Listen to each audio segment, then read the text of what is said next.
Welcome to the Back to Brick Property Podcast. I'm your host, David Lamb. On this podcast, we'll be stripping property investors and business people alike back to brick to find out how their journey can help you on your journey. This podcast is brought to you by Orange Sales and Lettings. If you know someone that is looking to sell or let a home, please get in touch. Referral fees are available. Terms and conditions apply. Welcome to the Back to Brick Property Show, sponsored by Orange Sales and Lettings. I'm your host, David Lamb. Today on the show, we have the one and only Terry Blackburn, a property developer, investor, developer, hotelier, mentor, and author. Yeah. I think I got everything there, didn't I? A few more. Probably a few other bits. Welcome, Terry. How are you, pal? Thank you, my friend. Really good, actually. Feel great. Every day is a good day, so there you go. Good man. Great answer. Brilliant to have you on, mate. I followed you for a few years now. Read your books, listened to your podcasts. Got a lot of value from you, mate. So thank you for that. No problem. Really appreciate your time. No worries. So first things first, I know quite a lot about you now, but for people who don't, who's Terry? Where did it all begin? Where does it all begin? So 16 to 19, well, school I was horrific. I failed everything. I failed maths, but I ran a large financial advisory firm. I failed English, but I wrote 2 books. What does that say about the school system? Yeah, cool. But yeah, 16 to 19, I was a builder, hated it, and I got into sales when I was 19. And then it took off at that point really financially. So I was making 80, 90 grand when I was 19 years old, giving it a bit of this, as you do when you're 19 years old, thinking I'm the top G.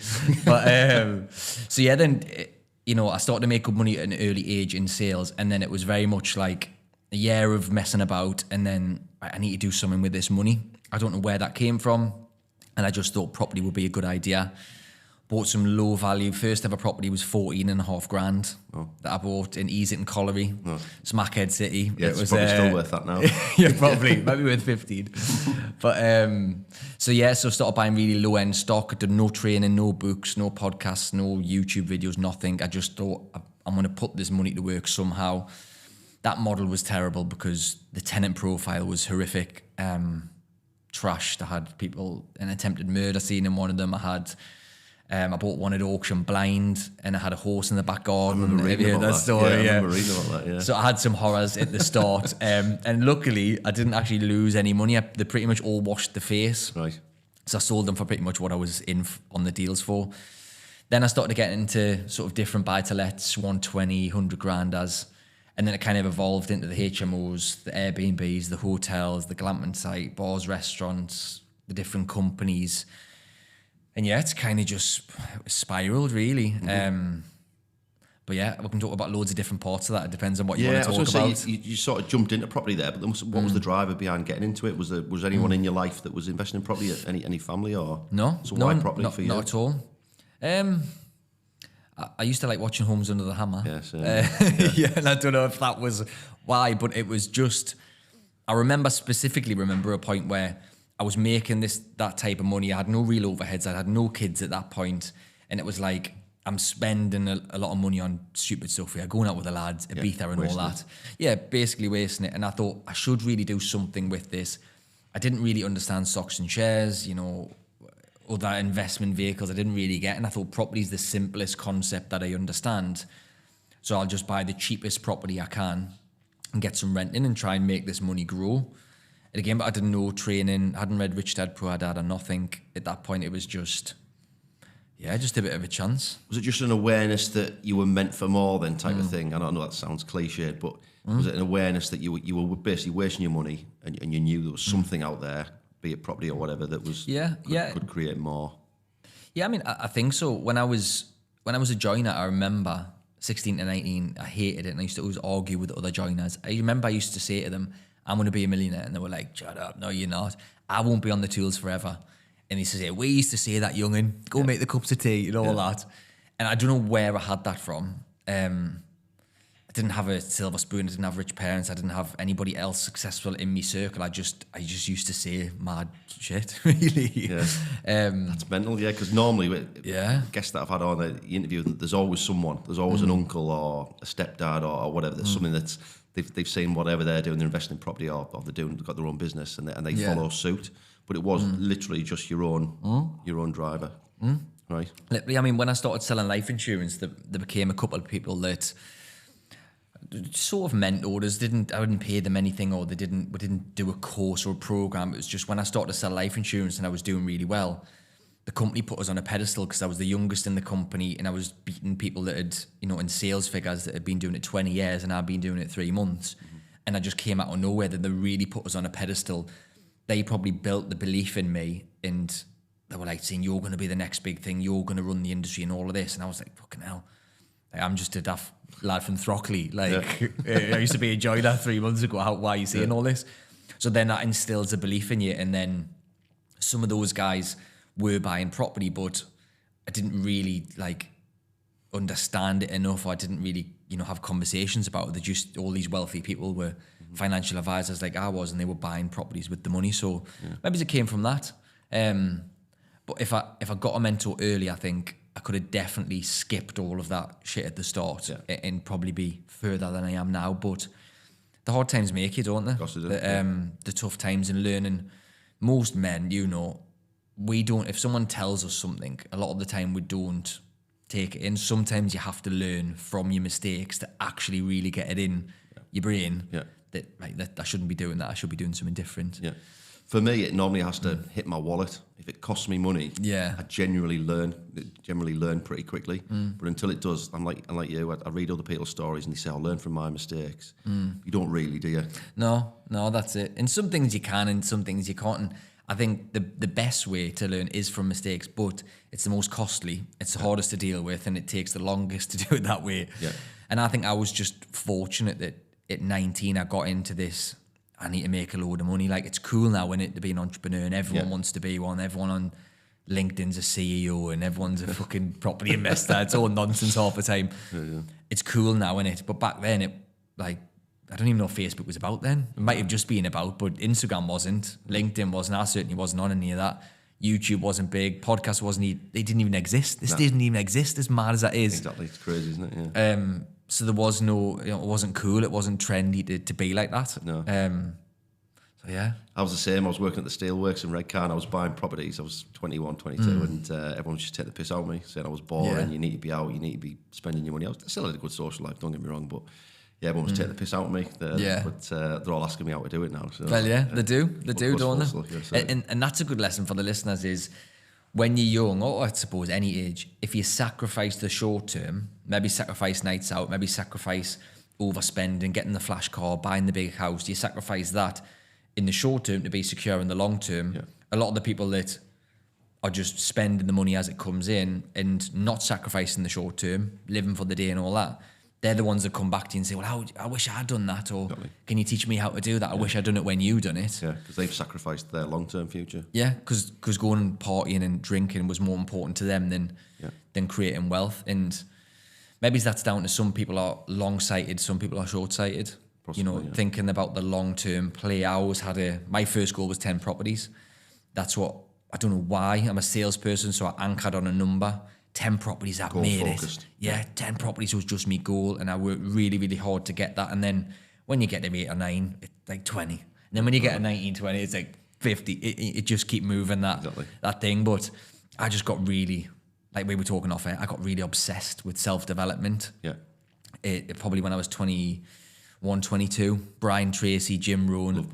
Brian Tracy's the man. Legend. He was my first, this is a funny story. I came across him on YouTube when I was probably about 21. And I remember I got his CDs and all that for the car. And when I was driving to my sales appointments, I was listening to him. And honestly, I thought I'd uncovered something that nobody else knew about. And I was like, I'm not telling anybody about this guy, because he was teaching me sales stuff and I was implementing it. And I was just nailing sales, beating everybody on the leaderboards. I was like, he's the fucking secret. I'm not telling anybody about this guy. Yeah. But now obviously everybody knows about him online. Yeah. But it was like I'd uncovered magic or something. Yeah, well, you had, really. Well, yeah, the magic of self-development. Exactly, yeah. And it's crazy that how big people can become so quickly on Instagram and LinkedIn, whatever now. But those guys had been around 40, 50 years, whatever. He's an old boy, and he's... Yeah, I mean, he must be 80, 90. He must be now. I mean, Jim Rohn passed away, didn't he? He was 70-odd. So, but they'd been around doing it for 40 years. And then with the launch of the internet, all of a sudden they became even bigger as well. So, but yeah, I mean, that's brilliant. So the first lot of buy-to-lets you were buying, were you looking at the numbers? Were you crunching numbers? Or were you just looking, right, I want 10 houses, that one looks nice, I'll buy that one. So the first ever ones were cash purchases. So it was just like, I'll buy as cheap as I possibly can. So it was literally filtering on Rightmove with the cheapest at the top and buying the cheapest ones I could find. And I bought a 14.5 grand, I think it was 16 grand and 17 grand, something to that effect, all cash. And I was getting 385 per month per property. So no mortgage, just my insurance to come off. I was making £1,000. I thought, fucking happy days. Yeah. The 10 started to come in after I sold those 3.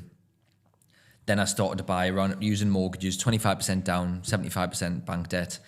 Then I set the 10, and it was kind of, I knew it would be around about 3 to 4 grand cash flow if I get 10. So it was kind of, I was thinking at the time, get me 3 to 4 grand cash flow, I can sit back then and I can retire. Fucking never going to retire. Think if you get to 10, when you've got no properties, you think you're going to get to 10, you're going to be rolling around a Ferrari, don't you? And you're not, not at all. It's just loads of maintenance and loads of bullshit, because the money just goes back into the next deal, back in the next deal. Yeah. And then the 10, and then it just kind of spiraled. And my first, I think, I bought those 3, and then after that, I went through a period of just buying 1 a year. I think the first 4 or 5 years of property, I only bought like 4 or 5 properties. I didn't buy a load. And then it was like 2017 where I started to buy like double figures a year, you know, trying to buy a property a month since 2017. That's what I've pretty much done. And I just kept moving the goalposts, and money, becomes less about money. Yeah. The more money you've typically got, and it becomes less about a number of properties for me. I just enjoy doing the deal, and I crunch the numbers a lot more now than I used to. Because at the start, you're just like, you're an empire builder mode, aren't you? Yeah. Buy as many as I can, as quick as I can, and just keep going. Exactly. So when you do it that way, you kind of you look at the numbers a little bit less. I certainly did, but now I'm really strict on it because I don't need to buy anymore. I'm doing it because I enjoy it, and I'll only do it if it meets my plan and my criteria. Yeah, I'm the same. I analyse everything now. I guess when we both start as well, we're both very young. So I guess there's more of an attitude of, look, I want to buy as many as I can because I'm young. I know time's on my side. Property only goes up over the long term anyway. So you just want as much stock as you can, don't you? Definitely. So how did you, and when did you transition to sort of HMOs and stuff like that? I think it was around about 2017, 2018 maybe. I'd just done buy-to-lets up until that point, a couple of flips, and it was kind of I bought this property in South Gosforth, and I didn't really intend to say, right, I'm going to do a HMO. It was a 3-bed, but it had 3 large bedrooms, and it had 2 large reception rooms. So then I don't know if I was reading up on it or I'd watched a video on it or something, and something at the time when the purchase was going through made us think about HMO. So I thought, okay, I could do a 4-bed here maybe. It's got the 2 reception rooms. So done it, filled it, and I went from making like 300 net profit per buy-to-let to making £1,000 net profit on a 4-bed in South Gosforth. And I was like, okay, I like a bit of this. So then I went heavy into that, bought 7 or 8 of them, and then the cash flow is great, but on the flip side, you get loads of hassle. Tenant profile, they're moving in and out quicker, drinking each other's milk, fucking arguing, walking. I had one guy was asleep in one room, and some other guy came in pissed. This guy who was asleep hadn't locked his door. This other guy, pissed guy, walked into his bedroom, got into bed with him. Oh no! Big fight. Fucking, he got assaulted, blood everywhere, and all this carry on. But you don't get that with buy-to-lets. No, you'd hope not. You know, you'd hope not, yeah. You generally just get, but it's the same in a lot of things. The more money you make, it typically comes with more stress and more hassle, doesn't it? Yeah. Buy-to-lets, you make less money, but there's less hassle and stress. And people often ask us, like, what's the best strategy? Because I've done most of them. I just think the best strategy is to have multiple strategies. Yeah. It's to do a bit of diversify, because if you just done buy-to-let and you were highly leveraged, when rates have done what they've done, you're making little to no profit. HMOs are still really profitable. Airbnbs were great a few years back. Last year was poor. Saturated now, isn't it? Yeah, it is. And the regulations coming. Yeah. So, if you just did SA, you could be in trouble as well. So if you spread it, which is what I've always done, no matter what happens, you kind of sound, aren't you? One of the areas you're up on, are you? Yeah, exactly. Different locations, different strategies. Try not to leverage up too much, but I know everyone does that at the start because you're building. But the best strategy is to do multiple strategies, I think. Without a doubt. So you're using your own cash at this point then when you're buying your HMOs, recycling cash, BRR. At this point, were you educating yourself? Were you reading books? Were you Oh yeah, definitely by 2017. So I think, I can't do the maths in it, but when I was like 21, I got into Brian Tracy, and then probably when I was 24, when I set up my first company. No, it was probably a year before that. 22, 23, I was full on obsessed mode, like you were talking about. Everyday podcast, everyday audio books every day. Yeah. No music in the car, just absorbing as much as I could. Yeah. I never did any training or mentoring at that point. I'd never been mentored at that point, should I say. So yeah, it was, that's kind of when I got obsessed with self-development and kind of pushed on from them, really. So at what point did you start using angel finance? Because I know you're a big advocate of attracting angel finance, and we'll come on to that. But what point did you start using it?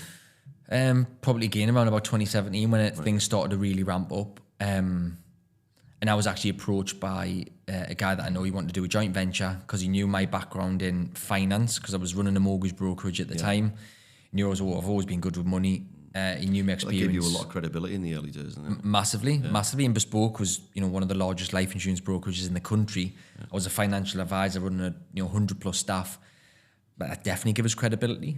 Yeah. And rightly so, I believe, because it was a massive company. And but yeah, so at that point, people were starting to contact me and want to joint venture with me, and I was collaborating with a lot of people. I was networking like mad, and I knew everybody in Newcastle. I still know all the estate agents.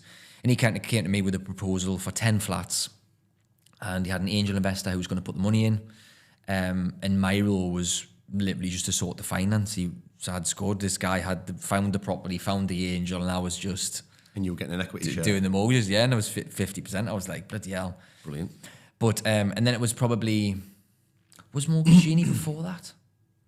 Can't actually work out my timeline, but I remember I set up a company, or I built a company called Mortgage Genie, and I got a guy to put £500,000 into that business after around about a year and a half of setting that company up. So he valued that business at 2.5 million because he put £500,000 in for 20%. And again, it was this point I was like, I'm obviously doing something right here because I'm raising this amount of money. People are wanting to work with me. Yeah. I might as well. I remember making a conscious decision. I'm going to tell everyone that I know and that I connect with what I do. And I'm going to become credible. I'm going to be a man of my word, and I'm going to get myself out there. Yeah. And it was from that point then I just started to attract loads of opportunities. Got loads of angels. I had an angel put 1.2 million into a deal. I've had the hotel that I'm staying at the minute. The angel put in 400 grand for that. I agreed a deal yesterday, a flip, which was 100 grand purchase price, 40k refurb, resales 200. I've got someone to agree yesterday to give us a full 140. So purchase price plus refurb. Brilliant. Because people just want to work with us because of the track record. Similar to yourself, you've done it a while. You're not like one of these new kids that just came on the scene claiming to be a mentor and a fucking investor when check company's house they've gotten out.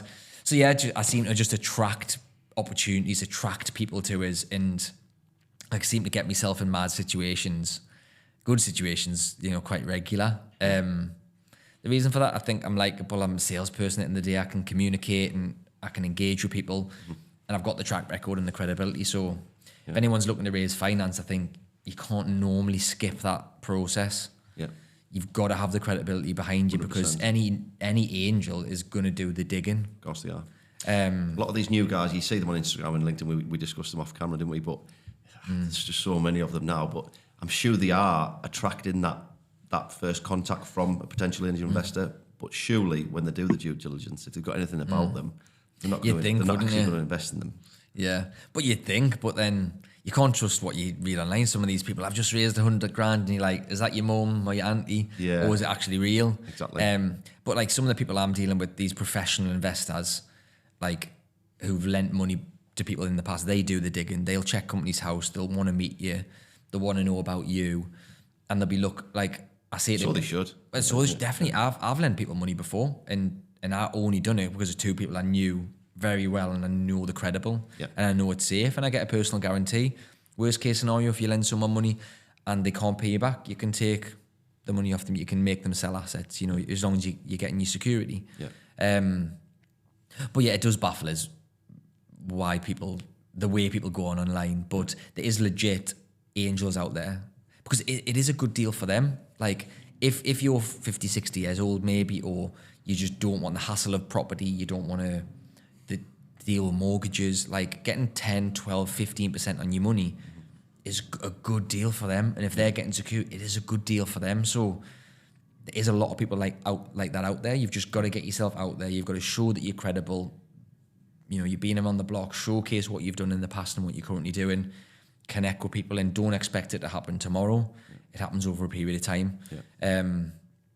It's a lot easier to do it with social media now, to build up that CV online, isn't it? For sure. It's your shop window. Effectively, back in the day, if you wanted to sell a product or a service, you had to have a shop on a high street, you had to have a nice sign, people had to walk past your sign and then walk in, you had to have a nice display to sell anything.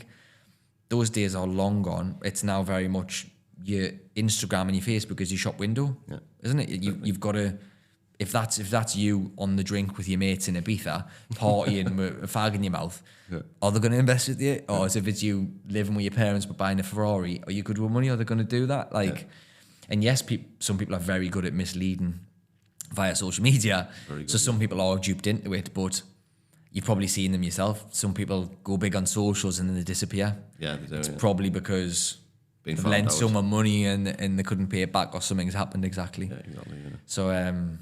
So yeah. Would that be your biggest tip, I guess, for someone looking to attract angel investment online? Build up that credibility first. Do what you say. Do what you say you're doing, basically. Definitely. There's a way we teach on the mastermind, which is starting off low with people, so you lower the barrier of entry. You know, you see people online and they're like, 100 grand minimum investment, and you're like, really? I don't even say 100 grand minimum investment, right? Like, in someone who's relatively new, who in the right mind is going to just say, oh, here you go, here's 100. It doesn't work. So you lower the barrier of entry, and we've got a system and a step-by-step process. We'll pay people quarterly, and there's a theory behind it, and that really works. Like, especially if you're new to raising money or new to property, you want to be asking for 5 or 10 grand. You don't want to be asking for 25, 50. Why limit the pool of people that you? Yeah, and if you need 50 grand for a flip, to get 10 people to put 5 grand in each is a lot easier than to get one person to do 50. Yeah, sure. But then you've got to propose it properly. You've got to know how to speak to these people. You've got to know sales skills, communication skills. You've got to know their language, because there's no good you speaking a different language to them. That's when you clash, and it's like magnets. Different to push apart. And a lot of it is a methodical way to do it, and you've just got to learn that effectively. You've already got the credibility for sure, and a lot of people have, but a lot of people who are credible just use their own money because they've done well in other places. But I could use my own money. I've got a large amount in the bank. You know, I sold the business for 7 figures. I could easily buy a lot of these deals myself, and I still use my own money. But like that flip yesterday, I could easily put 140 into that, easily. It wouldn't even matter. But why would you? But why would it? If I can get someone, they're getting a win, they're getting 12% on the money in that instance, like, why wouldn't I use that? They're winning, I'm winning, and I've still got that cash. And if something else crops up, then I could park money in that if I haven't got an angel for it. Exactly. So you about Donald Trump, when he was doing that sort of billions of dollars worth of deals, and he was still using other people's money, even though he had billions in the bank. They all do, yeah. Why would you use your own money? They all do. Yeah. And as long as you built your margin in, and you treat that money like it's more precious than your own, because if you can't pay an investor back, your credibility is ruined. Like, it's ruined. So I only would lend investors money if I've got a deal ready to go into it, which is really, really strong, or I'm confident enough now. If someone said to me they just want a fixed rate of return, 10%, like, I would take that all day long, because I can find a deal. Yeah, exactly. Because I can find a deal and I've got enough cash flow to pay them interest back anyway. Because some people say it to me, like the guys I'm coaching, do you find the angel first or do you find the deal first? And my answer to that is, you always look for money and you always look for deals. Because, you know, if you get money and you haven't found a deal yet, it'll be more motivated to find a deal. But if you find a deal, it's then easier to find an angel. Of course it is, So you might as well do both at the same time. Be really active, loads of viewings, loads of connections, build your network. And you're doing both at the same time, aren't you? So yeah. I think a lot of investors, especially when they're starting out looking for angel finance, they fall into the trap of thinking, well, why would someone invest in me? Little old me. Definitely. But like you've touched on, you know, they're getting a great deal as well. The investors, they've got cash sat in the bank, getting 1% in the savings account. Maybe it's a little bit more now. But yeah, it's a great deal for them as well. Definitely. And it's a self-limiting belief, and everybody goes through this. If you've never raised any money before, it's like, why? I used to think this. Why would they lend me money? Like, why wouldn't they just do it themselves? Everyone thinks that, how did you get over that? From that guy coming to me saying, I've got this angel, and I was like, bloody hell. And then I got that guy to put this money into Mortgage Genie. I was like, there's people that do this, but still you've got that little voice like, are these people really doing it online? Or is it real? Is it not? Why would somebody do it? Why? You've still got all that. But as soon as you get that one person to say yes, your belief goes up. And you get the first person to do 100 and you're like, belief goes up. And then once you've did a few angels, like, but just like, I found that flip and I had no doubt in my mind, I can speak to 3 or 4 people and raise that money. I just have high self-belief. I have no restrictions on if I can do that because I knew the deal was good enough. Yeah. But 10 years ago, I wouldn't have thought like that. So with time and experience in your track record, that self-belief lifts and the self-doubt sort of drops, doesn't it? Just time, So those deals that you bought in the early days in the buy-to-let HMOs, do you still have them? Have you returned them? Have you kept them all? Yeah, well, not all of them. An exercise that I done when the rates changed last year or the year before, I just looked at some of my assets, some of the buy-to-lets, some of the HMOs. I mean, I kept all the HMOs actually, but some of the buy-to-lets, and I thought, if I'm not making 300 net from that property, now that the mortgage rates have went up, I'm just going to sell it. Right. And if I'll make more than 10 years worth of rent, because a lot of the time, if you're making £300 a month, that's 3,600 a year. If I sold it, I'd make more than 36 grand. So I was like, well, it's going to take me 10 years to make that much money. I could get that money and put it into a different asset to make a better return. So some of the buy-to-lets I've sold off. I've sold 13, 14 properties in the last 18 months. Oh, wow. Okay. Just because some of them, it wasn't just about the rates. Some of it, I had a big chunk of equity and I knew I could make it work better. Some of the flats that, because years ago I was just buying everything I possibly could. Now it's more quality, 3-4 bedroom, long-term assets in nice areas. Like, they're the ones that cause you no hassle. The flats and that, like, tenants are in and out, aren't they? They're not as quality as the larger houses. So sold some of them off, sold some off in a joint venture, sold one of the hotels, I sold 3 or 4 Airbnbs as well. Right. So yeah, and that's another good point for the listeners. As you grow, if you're starting off, you're going to be empire builder, buying as many as you can. As you develop and grow and you get to a certain stage, your cash flow is more than enough. Got a big chunks in the bank. You might start to look at like rejigging your assets and thinking, right, would I keep that flat until I'm 70 years old? Yeah. A lot of time it's no. But would I keep the 3-4 bed semi in Gosforth? Definitely. 100%.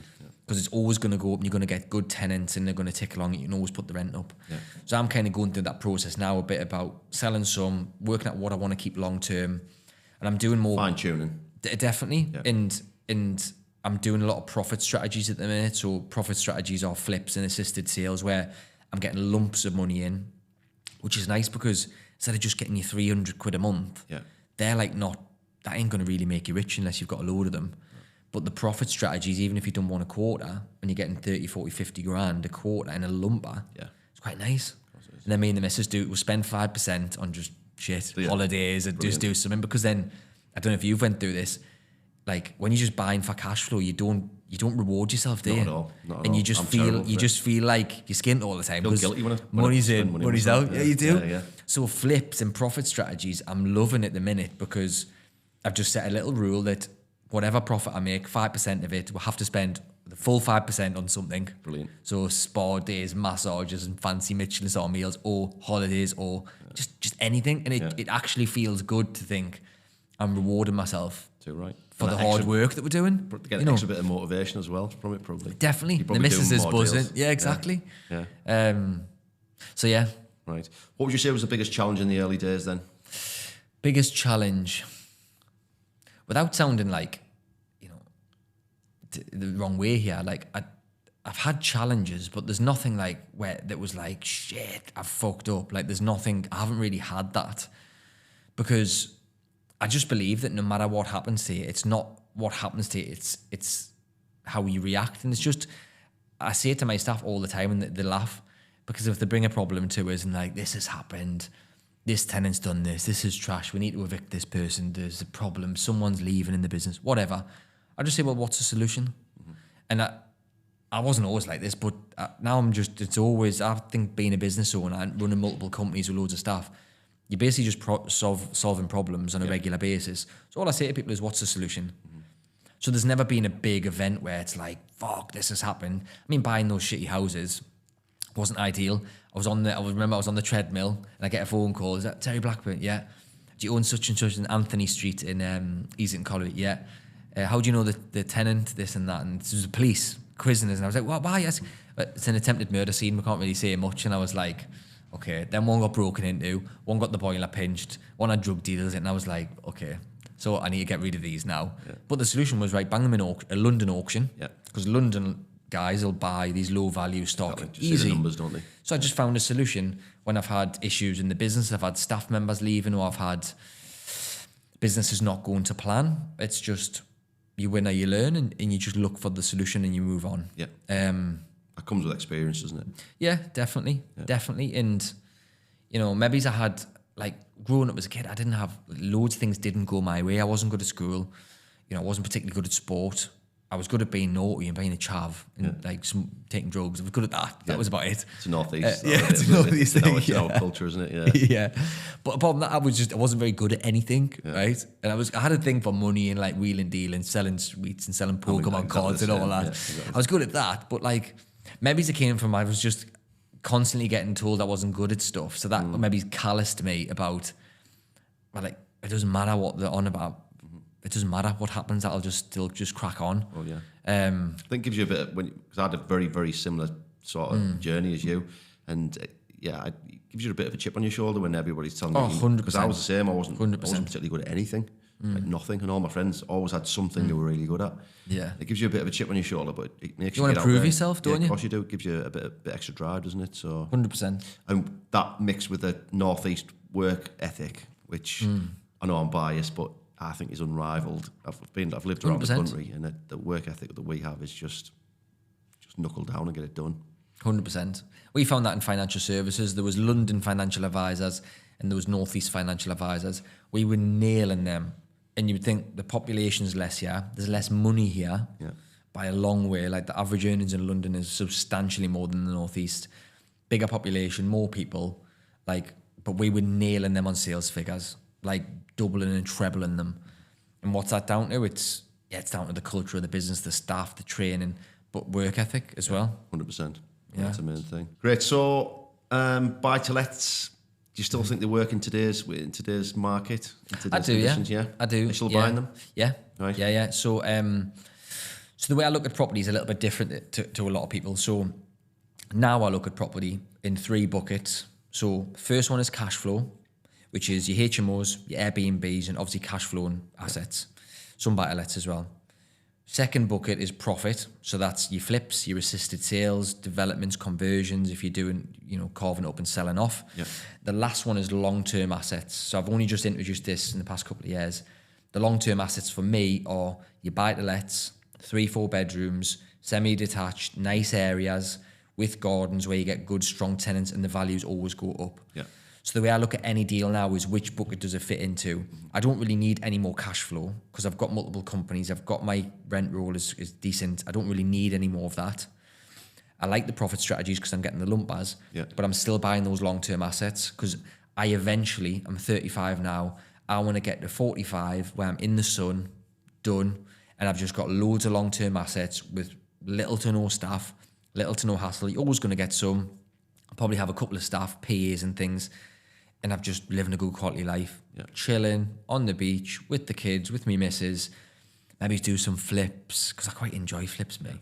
In and out, and the quality on there. And just I like the negotiating and like telling the builders what to do, and then come back when it's done. Yeah. That's what I like doing. When you get to that stage, you can just pick and choose the ones you want to do. Anyway. Definitely. And I like getting some lumps of profit, and then the long-term assets are producing the cash flow. You don't need to work anymore. I'll do mentoring because I actually really enjoy it. And just that's my vision for my life in the next 10 years. Yeah. And yeah, so to answer your question, these are buy-to-lets. And yes, the lower return now because of rates, but rents are increasing substantially as well. Massively. No one's talking about that. Yeah, no, not at all. Or you can buy, 50, 60 grand as the cash flow really well. If you wanted a cash flow play, they're not normally long-term assets because a 50, 60 grand house isn't normally in the nicest of area. But a 140, 150, you might only make 200 profit, 250 profit. Yeah. But that's going to really go up in value. Yeah. And then there'll become a point where I haven't actually worked out when I'm going to start doing this, but there'll become a point where I've got enough long-term assets that I'm happy with. And then with the cash flow and with the lumps of profit, I'll start to pay down that debt. Yeah. And then I'll just have them unencumbered. And then you don't need many unencumbered properties to be completely done. But again, people don't talk about this online because they don't look at that last stage. Mm-hmm. They're just talking about build, buy. Yeah. They're not really, they haven't thought that far ahead. It's a strategy, yeah. Yeah, and that doesn't mean that everyone should do that. But would you really want to be 60 odd years old with a shitload of mortgages, having to do remortgages constantly, having to deal with mortgages, send bank statements and all that nonsense with shitty buy-to-lets in shitty areas? Like, I don't want that hassle. I want as little hassle as I can possibly have and get with the highest amount of income, lowest amount of stress. Yeah. That's what but when you're young, you're like, I am conscious I'm a bit old for my age. People have said that to me. I think a bit older. I went to see a psychic actually, and she was like, you've lived 5 lives or something like she said, and you're like an old person in a young person's body. I was like, all right, well, okay. It's a compliment in there. Yeah, well, yeah, maybe. Yeah.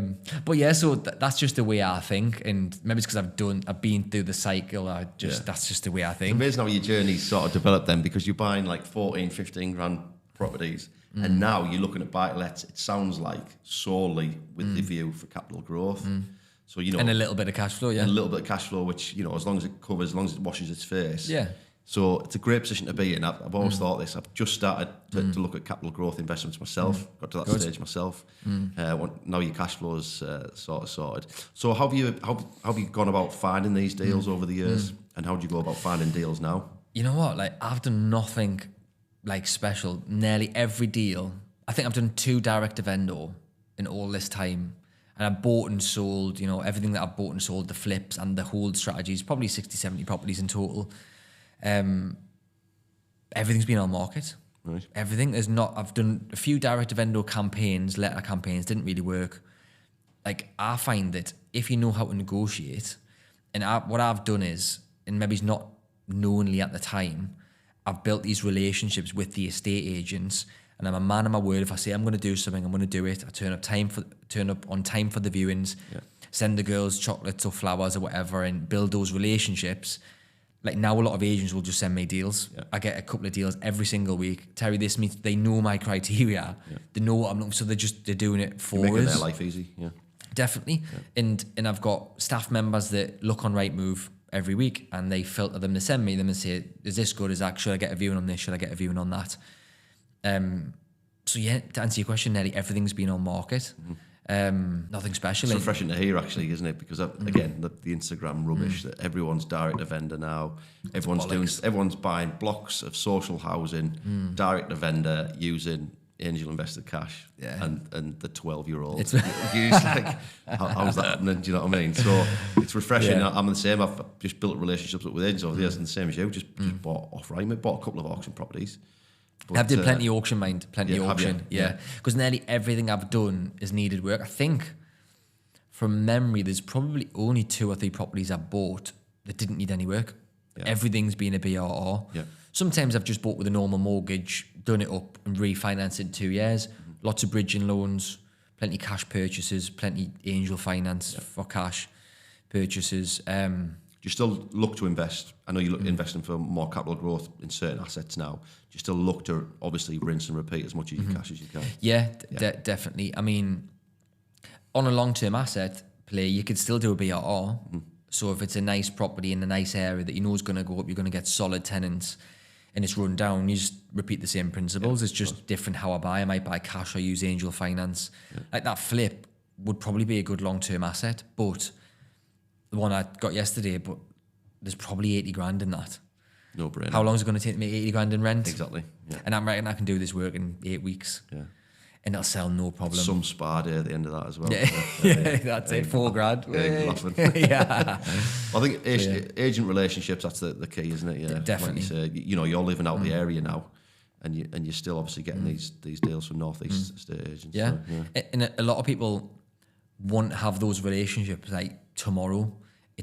It's took years of buying and years of building those to get to that stage. Exactly. You're ringing up an estate agent. I am an investor and I've got all this money. They're going to be thinking, oh, here we go. Another one. Exactly, yeah. Like, you need to just chill a little bit and don't be too much with them and just be genuine. And the way you craft and present your offers matters. And we've got to process how you position your offer to the estate agent matters. Showing them proof of funds up front, sending them solicitors details, ID and address proof, noting, sounding like you know what you're talking about, speaking with authority and credibility, and being a nice person to them. If you offer 100 grand on a property and so does somebody else, the estate agent has to present both of those offers to the vendor. Mm-hmm. If one person's a knobhead and one person's a nice person, who are they going to push to the vendor? Exactly. Yeah. But people don't think about that. Yeah. And even if they offer 105 and you offer 100, but he's a dick and you're a nice person, they're going to potentially persuade that vendor to go with you. Yeah, yeah. So that's communication skills, that's sales skills, that's just being a good and nice person. Yeah. Like, matters. Goes a long way. But everyone's trying to do everything so quickly because of Instagram, and they're probably ringing these agents up and speaking to them like shit, or selling them a dream, and the agent's probably thinking, here we go again. He's done a deal sourcing course with Samuel Leeds and he's fucking, thinks he's the man. Yeah. But you can't skip those reps, can you? No, Same as the gym. You've got to put the reps in. Yeah. It's interesting that you've done so much, Terry, and you've come so far along your journey.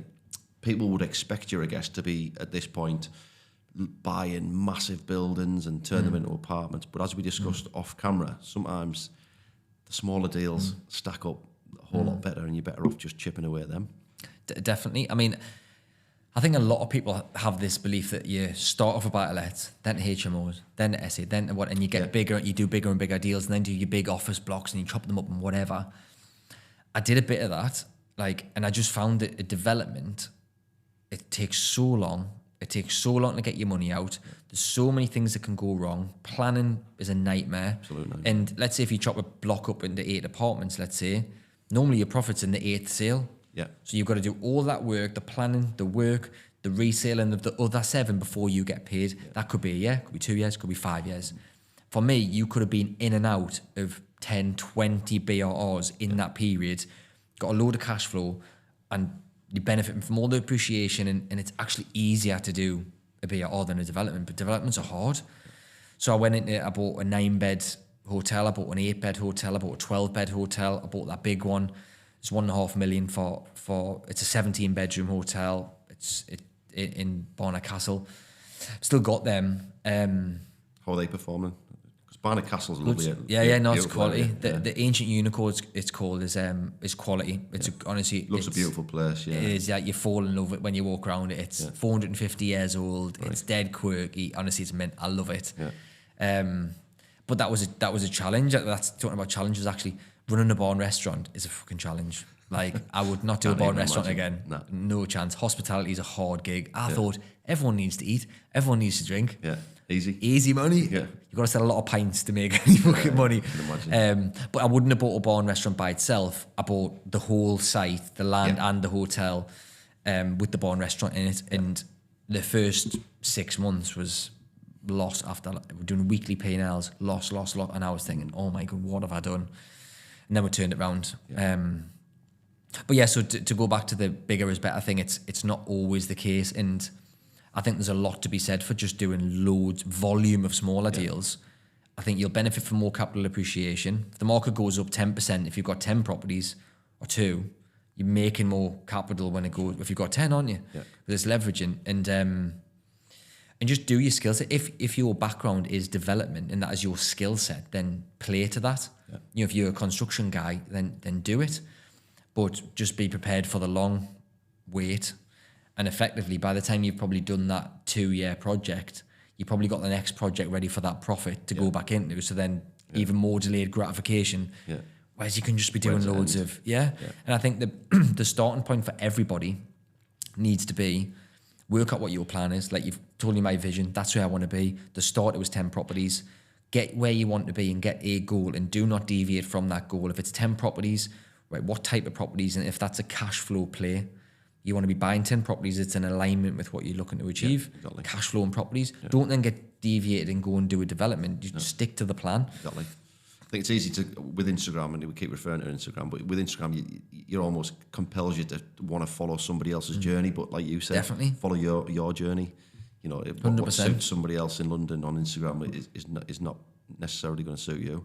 100%. And a lot of these journeys on Instagram aren't even real.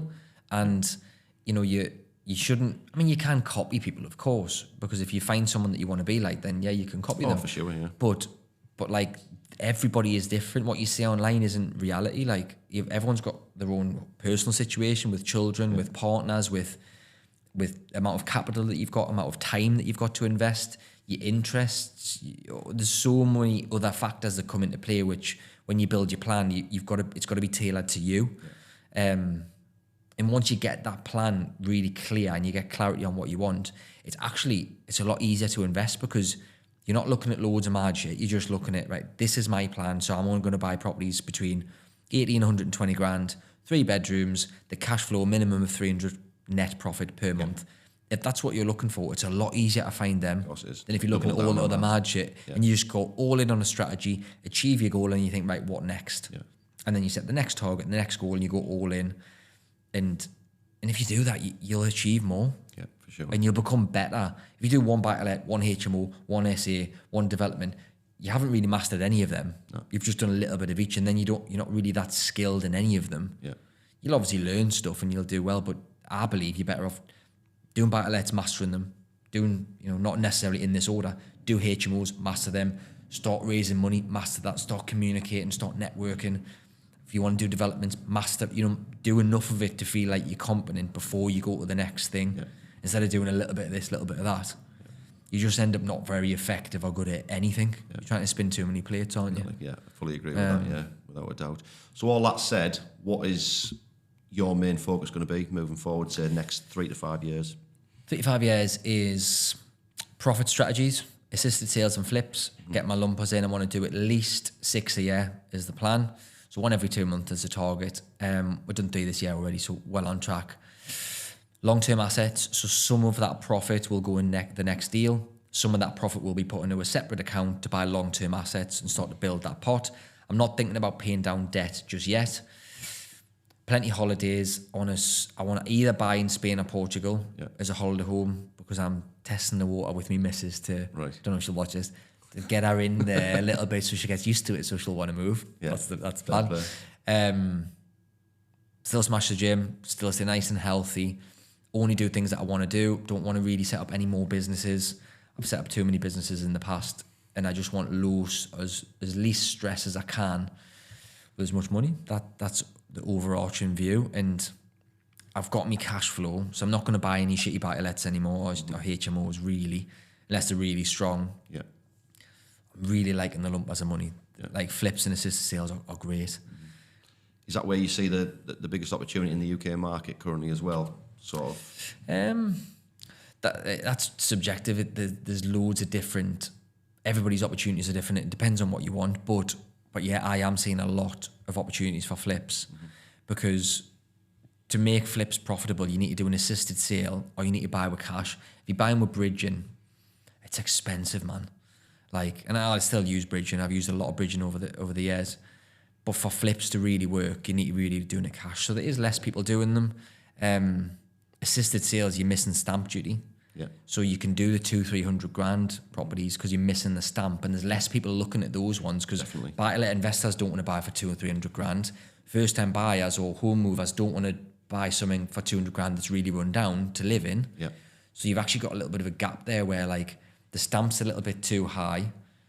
Investors don't want to put that much money in. If you do an assisted sale on that, you put no deposit in, no stamp, just cost of works, and you're making large profits. Yeah. Bungalows, because if you think about the end buyer of a bungalow, it's typically cash. It's typically an elderly person who's not bothered about interest rates. So you've got your end buyer, and there's always people are always going to get older. You can't stop aging, and you can't stop people losing mobility and wanting to downsize and get rid of the stairs. That's always going to be there. I remember 15, 20 years ago, nobody wanted bungalows, and there was bags of them on the market. You couldn't flog them, and now they're like rocking our shit, aren't they? They're just Definitely, and they're great for flips. I totally agree with you, because you put your dormer windows in and go into loft space. Yeah, and like you said, that end buyer is cash rich generally. Definitely. As long as you're right location. And, you know, they're not fortunes, bungalows. Depends on where you're looking, of course. But yeah, I'm really, really enjoying the flips, because I love the deal. I love finding the property. I don't necessarily view many of the team. Normally view and take as a video now. But then they send us it, and I love the negotiate. I just like that process, man, and getting a deal and working out the assisted sale, just getting it right. And I normally go and see it once I've agreed it, and take a video, I tell the builders what I want to do, and then let them crack on. Yeah. And then I normally go and visit or see the end product. Because I'm not really asked once the builder starts. Like, once I've got the keys, I'm like, nah, you know. So I really actually enjoy that. And when I get to that 45, age 45, when I'm not retired, that's wrong. When I'm sitting on the beach, I'll still probably do some flips, because I'll need to do something.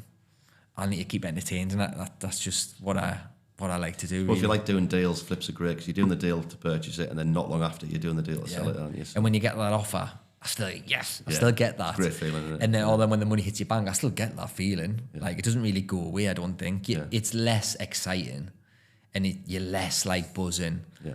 But it's still a good feeling, like, for sure. So on your books, you know, I've read your books, especially Be Alive. It's a great book. Really, I did enjoy it. Yeah. I'm not just saying that. Really, really enjoyed it. Great analogies. Did you come up with that yourself then? Yeah. Did you? Yeah. Right, okay. It was. It came from a sale. It bespoke financial. The mortgage brokers I had. It was just a sales training, because I used to do sales training every week with them, twice a week, and it just came. The line thing just came, and I was like, I started to just have a laugh with the lads talking about lines, and then I was like, "You're a fucking sloth," and I would take the piss out of someone, and then it came, and I was like. And I don't know. And then I set a goal. I said, right, I want to write a book. And that then kind of came into my mind. And I beefed the analogy out, the lion, hyena, and the sloth. And then I said, right, well, I'm gonna write it in 6 weeks. So every morning, I got up early and I transcribed it just on my phone. So I spoke it. And I worked up the chapters, and then I spoke the chapters, sent it to an editor, and it was done in 6 weeks, which is a bit mad. It was funny, because I read it, and actually read it on Audible, and I was driving along, and for about a month afterwards, everyone I spoke to in my life, I was categorising them. Like, sat there like, hyena. Lost it. Get away from me. There's a line we're going to talk. It's funny. Like, it is. I think that's why it's won the awards. Like that's the feedback that I got, because it won Paris, San Francisco, and Hollywood book festivals. As mad as that is. And the Hollywood Book Festival, how fucking annoying is this? Every year's had a red carpet event in Hollywood, but they didn't do one in 2021 because of COVID. Right. And that was the year I won Best Business Book of the Year. Imagine going to fucking Hollywood. I was strutting about on the ground. Oh, mate, I would have been buzzing.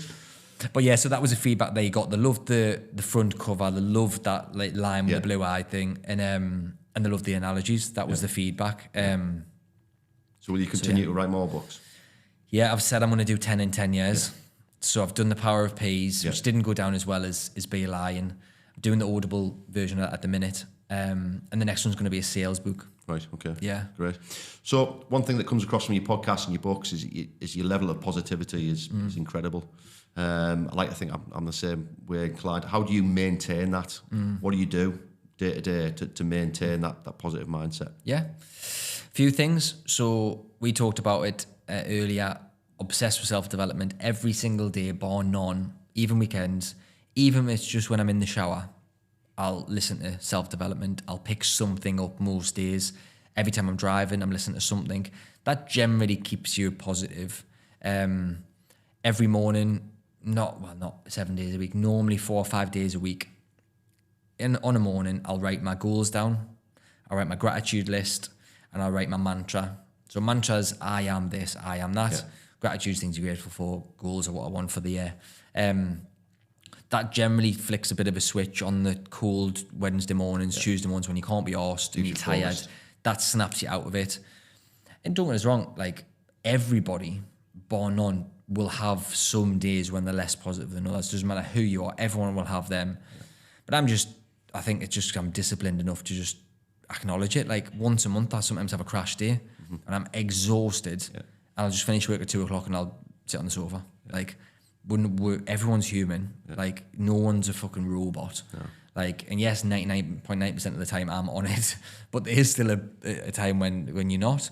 So I think going to the gym keeps you positive. Definitely. Yeah. If I don't train 3 days, I'm a nightmare. I'm dead grumpy. I snap at people. I don't make good decisions. I'm not a good dad.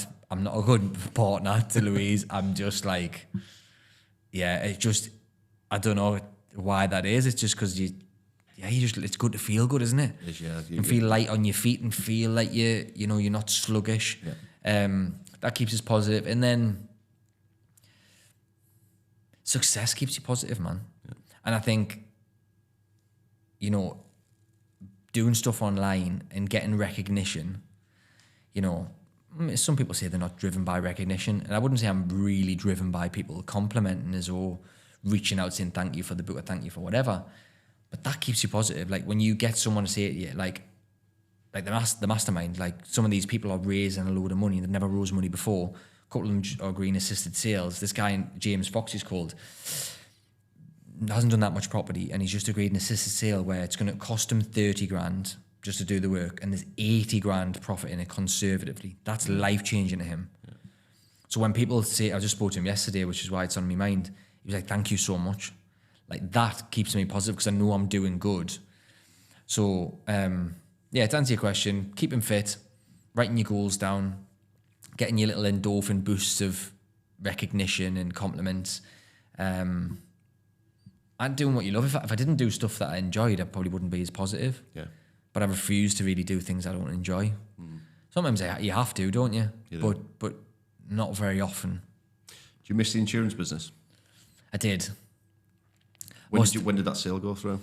June or July 22. And how did that feel? Because obviously you'd built it up from the ground. Yeah. How did that feel? Because my businesses, they're like my babies, and I can't even imagine. I can't even imagine selling up. I honestly thought, like you read up on people, don't you? And you think it's getting this big capital event, getting this big lump of money. I've made it. Yeah, I thought, fucking hell, this is going to be it. And I was thinking it'll fast track this 45 thing, being in Spain.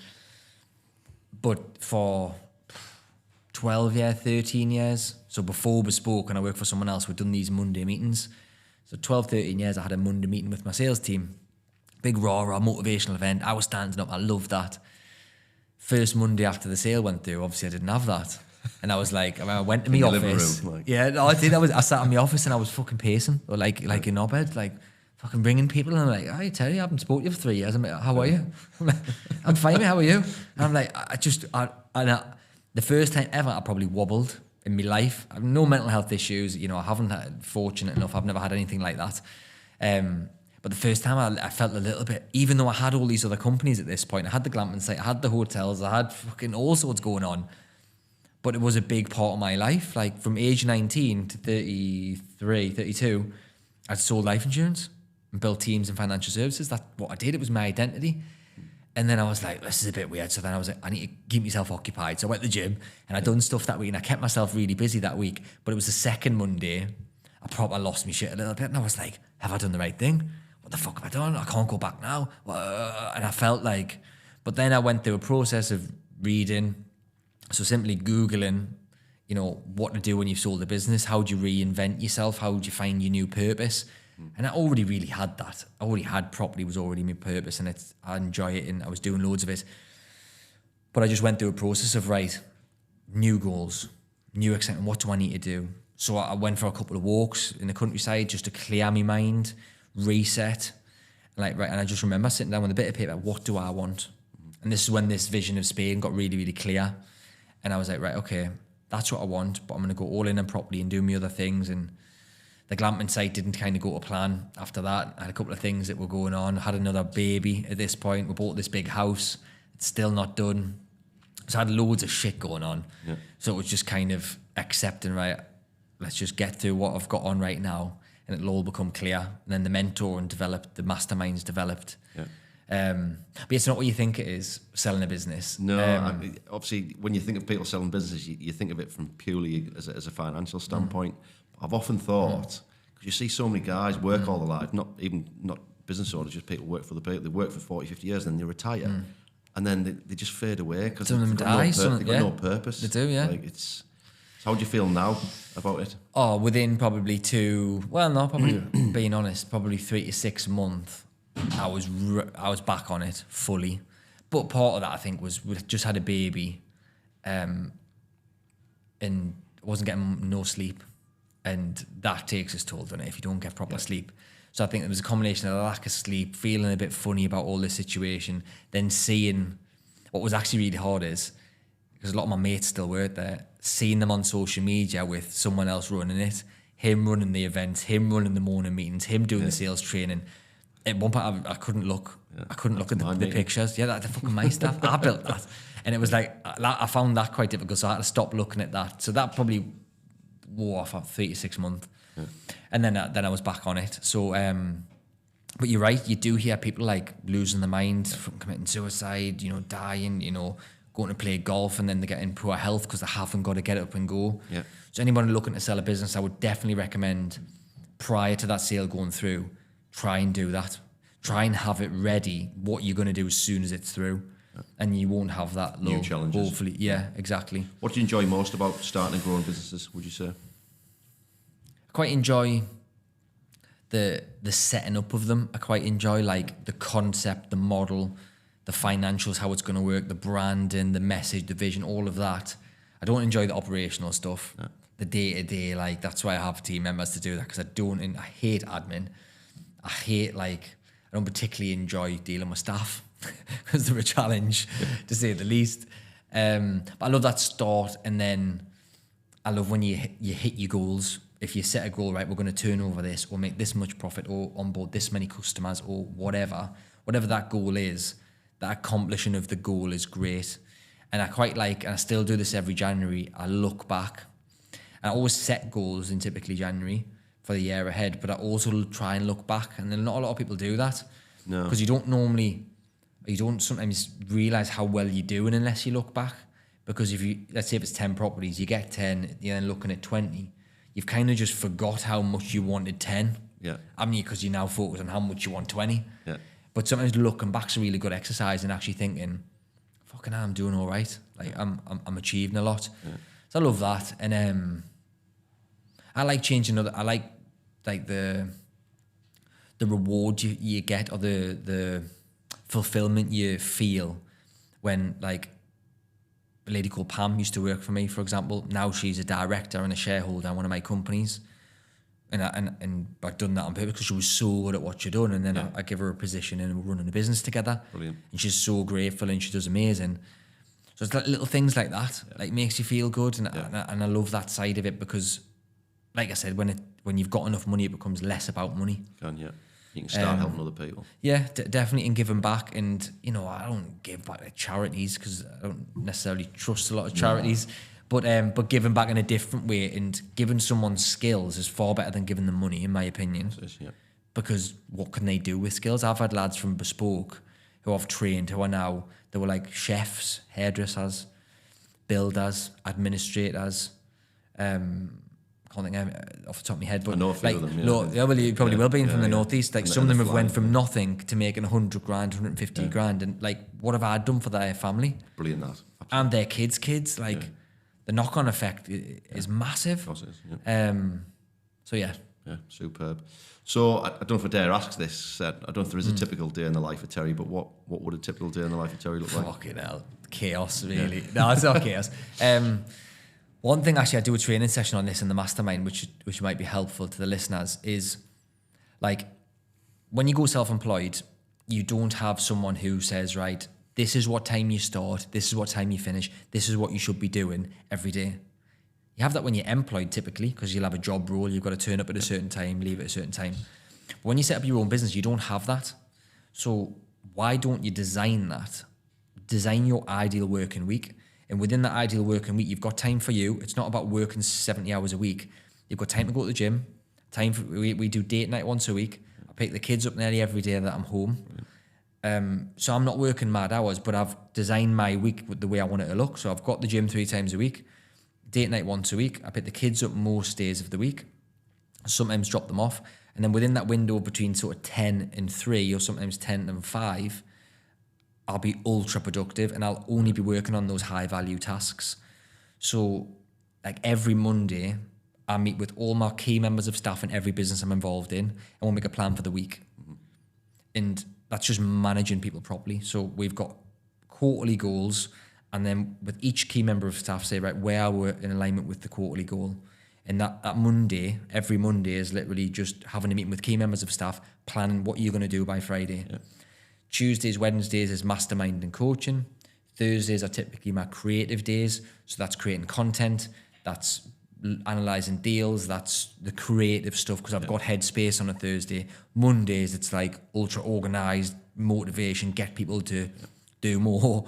Tuesday, Wednesdays is coaching people, which is a different hat, which is I'm like a counsellor, a friend, a fucking business owner, a leader, a motivator. I'm everything on Tuesday, Wednesdays. Yeah. Thursdays, it's nearly Friday, so you've nearly got your headspace. So do all my content and whatever. Fridays is typically checkout days. So the people I've spoke to on a Monday and give them tasks on the Friday about how have you done? Yeah. Is the reason why we haven't done this? Have we achieved this? Yes, no, whatever, right? What we're going to do next week. Brilliant. That's kind of how it's ultra structured. It's ultra efficient. I try and not do hour-long meetings because people just say hour-long meetings, don't they? Allocate an hour. You could do them meeting in half an hour, half a time. What's the fucking point? Yeah. Chit-chat for watch the football and all this nonsense. I'm not really asked about that. Yeah. I'm at work. So I'm ultra on it when I'm at work. But it's pretty varied. I come to the Northeast once or twice a month. A lot of time I'm working from home now. Like, I protect my time. Really, I really look after my time because I just don't give it to stuff that I don't want to do, or I don't have an objective.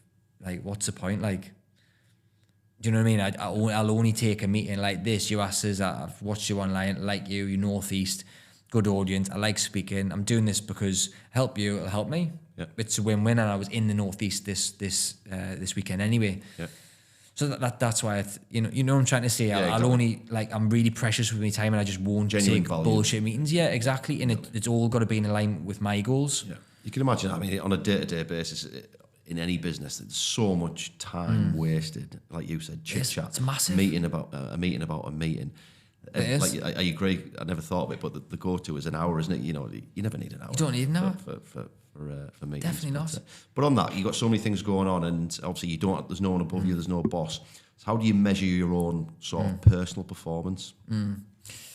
I've got my goals, and I've got little things like KPIs. So, for example, in Bespoke, it was all measured on number of appointments, which led to a number of sales, which led to a number of an amount of commission, and then we knew the margin. So I just used to measure the main key metrics of that business. Typically, I do a monthly P&L with each business. So I'm measuring success that way, financially, effectively. What was the margin? What do we turn over? What was the costs? What's the profit? Can we lift that next month? Can we do anything to get these bills down and get the turnover up? And business doesn't need to be complicated. It can just be that simple. It could be, you could make decisions based on a P&L. What's came in, what's going out, how can we get more in and less out effectively? And that's how I measure that. And my own personal performance, I mean, I don't really look at I've got a monetary target what I want to make this year, and that's how much I'm earning from all of the companies. Yeah. So I measure that and I look at that monthly. So if it's X amount a month, if I'm 10 grand behind that, I'll know next month I've got to make that up or spread that 10 grand down over the next X amount of months. And I do look at that just a monetary way. With the gym, it's just the way I want to look. I've done that transformation recently. Yeah. So that wasn't like I want to weigh a certain weight or I want to have a certain size fucking waist or bicep or whatever. Yeah. It was just, I want to look the best I can look. Yeah. And the KPI, I suppose, was train 3 times a week, diet on point, water intake, amount of sleep. Yeah. So you can actually break down any goal into KPIs, can't you? Yeah, anything you want to achieve, you can break that down into simple KPIs and metrics, and it depends on how structured you want to be in your approach. Yeah. Determines how you measure your performance. But But yeah. I think we've already answered this question, but I'm going to ask you it anyway. So, what is the ideal end goal for you? I know there's obviously Spain involved. Give me the specifics. What does that look like? So, age 45 is one goal, but I don't plan on dying at age 46. No, I hope not. So I hope not as well. Fucking hell. So I've got that clear vision. I want to be in Spain. I don't want to say even semi-retire because that's not the way I am. But I want a quality of life where I can get up in the morning, it's sunny, and I can have a coffee in the sun and go to the gym. You know, it's fully on my terms, and I'm only doing stuff that I enjoy at that point. I'm not doing anything that I don't enjoy. I've got a team of people, small team of people that are doing all the operational stuff. I'm probably out of all businesses at that point. I've sold all the businesses off. I've got a couple of small businesses.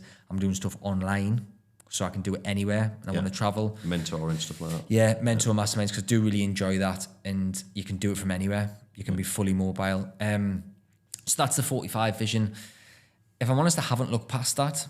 So I know what I'm like. Before I get to 45, there'll be something else. I know for a fine fact I will, because that's the way I am. That's what I've done with every other goal. But I don't know what that is. You know, I have thought about this recently, actually. And I was thinking to myself, would I actually retire? And the way I think right now, the answer is no. But would you think different? I know you're a little bit older than me, so I don't know what your view on this is, but... I never want to retire. Never want to, no. No. I love work. Yeah, because you're still dead driven, you're like me, you're like... But like, would we think different at 50? Would we think different at 55 or 60? I think probably, but I don't think you can account for where you're going to think in the future because you don't know the way you're going to think. Yeah. So I think the longest you should probably set a goal for is 10 years, which is what I've done. And I want to achieve that. Maybe it's 5 to 7 years into that, there'll be something else. Maybe I'm already in Spain. Maybe I want to become a big property guy in Spain. I honestly don't know. You don't know. But as long as your goals excite you and as long as your goals are personal to you, there's got to be money involved. I don't care what anybody says. There's got to be money stuff around it because money enables you to do what you want. Yeah. And you're happy with that dream life vision, then that should be your goal. And anything later than 10 years, I think it's too hard to forecast for that, isn't it? For sure. I think financial freedom's great. Geographical freedom added to that is the ultimate, isn't it? I'm the same as you. Definitely. I want to live in the sun. If you can keep your mentor and your masterminds, your online, so you've got a purpose every week still. Definitely. Sort of only working 25% a week, potentially, whatever. You've got so many options then, haven't you? So you're getting up, you're in the sun having your coffee, but then you've got purpose. But that's a really good point, actually. So to interrupt, but purpose is so important, and I think it'll become even more important as we all get older, and you maybe lose some of your purpose because you're doing less work or you're involved in less businesses. You need a purpose. That's why a lot of these billionaires that become philanthropists. Yeah, that's the word. Right. And they have they set up these big charities, because then that becomes their purpose because it's clearly not money. Yeah. And some of them, are a bit removed from the businesses because they're so big. They find something. That's why people play golf. Yeah. Typically when they're a bit older, don't they? Because then it keeps them got a bit of a purpose. They want to get the shots down or something. Yeah. And I think, and one thing I know for definite, which I will never ever give up, was fitness. Yeah. Because, why would you? Everything in life becomes better when you're fit. 100%. Everything. Literally. Yeah. And imagine, I've spoken to a few personal trainers and not personal trainers, physios about this, and they've said their older clientele, the reason why old people have a fall is because they've got no strength in it. So if you're not doing weights training, you're setting yourself up for issues when you're older. Yeah. Whereas you've probably seen them in the gym. There's some of them old boys that are 60 and they're still doing. Yes, they're not doing much weight, but still there. Yeah, they're still there. And I want to be one of them old blokes in the gym when I'm an old bloke. 100%. And I want to still be having a banter with everyone, and maybe your gym becomes a bit of your community. So that's another thing in Spain or wherever I end up. I want a community, or you want friends around you, and you want to go for nice food and a nice gym and stuff. Yeah, I think that's a non-negotiable for me, no matter what happens. It's a mental benefits as well. It keeps you sharp, doesn't it? Yeah, I'm the same. 100%. If I go to the gym, shoot o'clock in the morning, and my day is just far better once I've been to the gym. Definitely. If on rest day, I know it's normally Wednesday or Thursday, I feel sluggish. I feel crap. You do, yeah. It's weird. It's habitual, I guess. But so, last couple of questions then. If you could start all over again, would you do anything differently? No. Because, I honestly believe that, like, some people say, yes, if there's been, like, a really bad event in your life, you might want to prefer if that didn't happen. But I just truly believe that everything that happens is meant to happen. And yes, you can control your future, but what's done is done. And I wouldn't be the same person if different stuff happened. And I'm happy with who I am. Yeah. And yes, I want to be a better version of me. I'm always trying to get better, but I'm still happy with the way I am in every capacity. So I'm glad all the stuff that's happened to me has happened. And yes, I would have preferred to not upset certain people and certain things not happen, but I don't regret that at all. I don't give it any time or energy or even thought. It is what it is. I'm happy I've done what I've done. I'm happy I built the businesses. I'm happy that I've done property. And yes, you could start to think, well, if I did property earlier, or if I invested more property, invested more in property earlier, or if I didn't buy those shitty properties, I might be further ahead. You might be further ahead, or you might be further behind. Yeah, it's those lessons learned, isn't it? Definitely. I don't think anybody should have regrets unless it was something catastrophic, if something really bad happened to you, of course, that's different. But or you've made some really stupid decisions when you were younger. But then even if you have drugs or women or whatever, would you be the same person? Yeah. A lot of the most successful people you see in the world have come from drug addiction or... They've had hard times, haven't they? Yeah, they've lost their family in an accident or, real hard times. So... it's not coincidental, is it? You see it over and over again. So if you could give one piece of advice to a newbie property investor starting today, what would that be? One bit. There's a few bits. But one bit would be... And I'm not just saying this because I mentor people a lot. Mastermind people do masterminds. Just because I've seen people with no property experience who I've mentored, their start has been so much quicker than mine, and they had less money to start off with, less experience, and their progress is quicker than mine in those early days. Yes, there's loads of other factors that come into play there that maybe is determined why, but yes, there's loads of dodgy mentors, and yes, there's loads of crooks online chatting a load of shit, and they've got 3 properties and they're trying to sell you a course. But there is good ones, and whether you use me or use somebody else, that will fast track your success. And if you want to get to your goals as quick as you can, a mentor or a course or a program or mastermind or something will get you to where you want to be quicker. And I could go down the route of like sticking with one strategy. That's good advice. And not getting shiny penny syndrome and trying to do 25 different things all at once. Another bit of advice would be don't do massive developments for you. Don't run before you can walk. Start off with smaller deals and get used to stuff. Could go down the advice of collaborating and building relationships, and that's with angel investors, that's with estate agents, that's with other investors, that's with people in your location where you invest, and become well known, because there's a lot to be said for being well known in a good light, of course. Yeah. Andrew Tate is a controversial one, but he's obviously due. I don't want to get cancelled, fucking hell. But look what he's done based on attention, and he's making 20 million a week, or whatever he's making, something crazy. Ridiculous. You don't need to be dead controversial like him, but you need to be well known. And he shouts about that, and that is right. Yeah. You don't need to be well known, but that will fast track your success. Attention is its own currency now. 100%. 100% it is. And if you can get more well known, you will only attract more opportunities. You'll get yourself on the pitch more in order to score the goal. You can't score the goal if you're not on the pitch. Attention gets you on the pitch. Yeah. You could be the best investor in the world, the best at analysing deals, the best at doing refurbs, the best at whatever. But if nobody knows who you are, it's irrelevant. Yeah. Isn't it? Yeah, for sure. You're just sitting in your room and you've read the most books in the fucking world and you've done the most audios and podcasts, dead intelligent, dead switched on, but you're not speaking to anybody. It's completely irrelevant. Yeah. Then you become a keyboard warrior, don't you? 100%. Actually, but then they're sitting in the dingy basement. Yeah, exactly. Yeah. So there's loads of bits of advice, but yeah, that's my top bits, I would say. All right, you're not allowed to say Be a Lion or The Power of P. So the biggest, best book recommendation for property or business? Business or property. The one that's made the biggest impact on me is Rich Dad Poor Dad, and I know everybody says that, so I'll maybe just give a different one.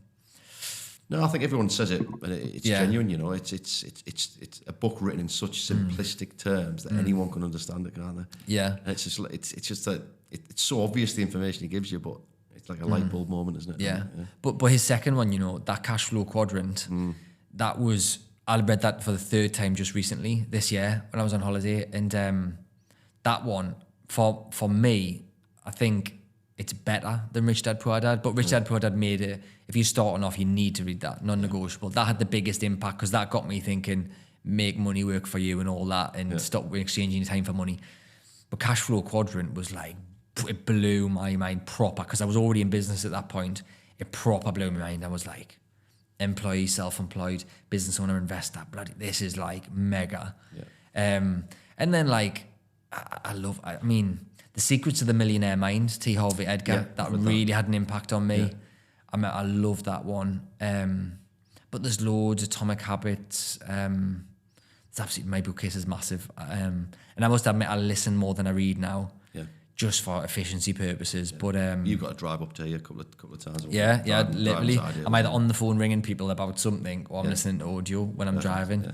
Brian Tracy, that make your car, what does he say? Learning something on wheels, doesn't he? Something like that, yeah.